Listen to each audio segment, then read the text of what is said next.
Survei LSI Prabowo unggul di Jabar, Gerindra salib PDIP. Jabar AATV mengkabarkan elektabilitas Prabowo Subianto mengungguli jauh dua calon presiden potensial lainnya, Anies Baswedan dan Ganjar Pranowo di Jawa Barat. Sementara partai yang dipimpinnya, Gerindra telah berhasil menyalip PDI Perjuangan ke posisi nomor 1.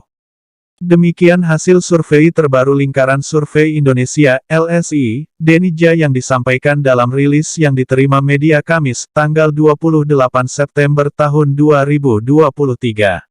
Survei memotret preferensi pemilih warga Jawa Barat terhadap calon presiden, calon wakil presiden dan partai politik. Adapun survei dilakukan dari tanggal 10 sampai 19 September tahun 2023 dengan menggunakan metode multistage random sampling dengan jumlah responden standar 440, melalui wawancara tatap muka menggunakan kuesioner dengan margin of error 4,8%.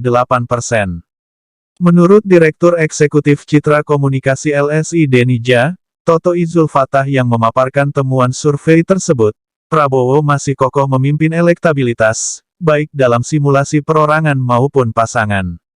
Untuk perorangan, Prabowo unggul 46,1%. Namun, pada saat berpasangan dengan Erick Thohir, turun 3% menjadi 43,4%. Di urutan kedua, Anies Baswedan unggul di atas Ganjar Pranowo dengan 29,3%. Sama dengan Prabowo, saat Anies berpasangan dengan Muhaimin Iskandar, juga turun 4% menjadi 25,5%.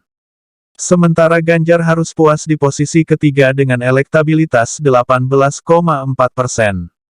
Yang menarik, lanjut Toto, meski Ganjar masih di posisi nomor urut 3, saat dibuat simulasi berpasangan dengan Ridwan Kamil, elektabilitasnya naik dari 18,4% menjadi 24,8%.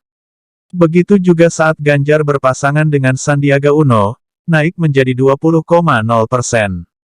Toto membandingkan, jika merujuk pada data survei LSI Denija 1 tahun sebelumnya, yakni Februari tahun 2022, ketiga capres potensial ini memang sama-sama mengalami kenaikan. Prabowo, naik dari 26,0% ke 46,1%, Anies dari 17,3% ke 29,3% dan Ganjar, dari sebelumnya 7,8% menjadi 18,4%. Dijelaskan Toto, dari hasil analisis kualitatif, keunggulan Prabowo di posisi nomor 1 lebih karena dia sudah punya modal awal pernah ikut bertarung sebagai capres pada periode sebelumnya, di mana dia memang sudah unggul di Jawa Barat.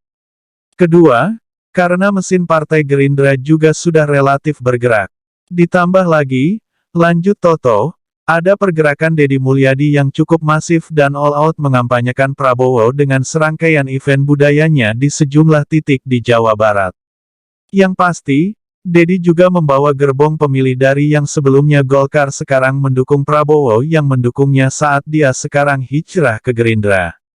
Adapun dua capres lainnya, Anies dan Ganjar, dukungan menaik lebih karena mulai masifnya aneka atribut ruang publik seperti spanduk, banner dan stiker.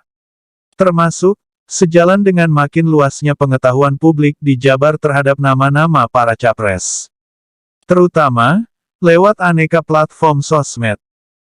Gerindra salib PDIP. Sementara itu, terkait dengan elektabilitas partai, Gerindra dengan 18,2% telah berhasil menyalip PDIP yang sebelumnya 18,8% tergusur ke peringkat ketiga menjadi 15,7%. Urutan nomor kedua, diduduki Golkar dengan 16,8%. PKS 10,2%, PKB 6,1%, PAN 5,5%, Demokrat 4,8%, Nasdem 3,9%, PPP 2,3% dan Perindo 1,4%. Sementara partai lainnya, Partai Umat, PSI, PBB dan Garuda masih di bawah 1%. Dalam analisis kualitatif, sementara, kenaikan Gerindra ini selain karena mulai bergeraknya mesin partai, juga disumbang oleh faktor personal Prabowo yang unggul sebagai capres di Jawa Barat. Tepatnya, Gerindra termasuk partai yang berhasil mendapat berkah elektabilitas dari kotail efek ekor jas Prabowo. Adapun kenaikan Golkar, dari sebelumnya peringkat ketiga dengan 14,7% naik ke peringkat kedua dengan 16,8%. Salah satunya, diduga ada faktor Ridwan Kamil yang semakin diketahui publik telah resmi menjadi kader Golkar. Sehingga, ada semacam konversi suara pemilih RK yang masih tinggi sebagai calon gubernur menjadi suara pemilih Golkar. Tentu itu salah satu faktor saja. Karena survei ini lebih bersifat kuantitatif, bukan kualitatif. Mungkin perlu FGD untuk mengetahui pastinya.